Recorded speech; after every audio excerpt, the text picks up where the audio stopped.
Il ragazzo fa da esca, pochi sguardi d'intesa in un locale di Resana e la coppia omosessuale segue il 17enne fino ad una zona isolata e buia. Qui scatta l'agguato, feroce. Altri 5 giovani escono dai cespugli e si gettano sui due malcapitati. Calci e pugni, un pestaggio in piena regola, selvaggio, usando anche questi tronchi d'albero.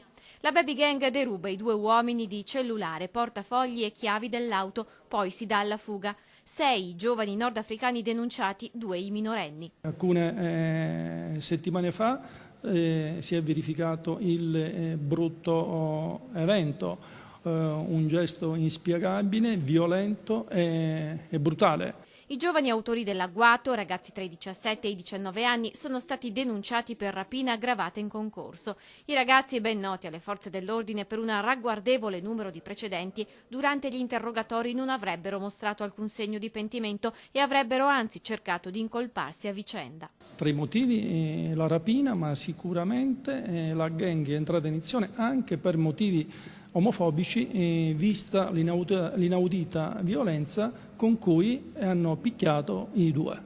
I 2 uomini hanno riportato ferite e contusioni su tutto il corpo e sono stati ricoverati all'ospedale di Montebelluna con una prognosi di 15 giorni. Una delle vittime dell'aggressione ha avuto anche una lesione piuttosto seria ad un occhio.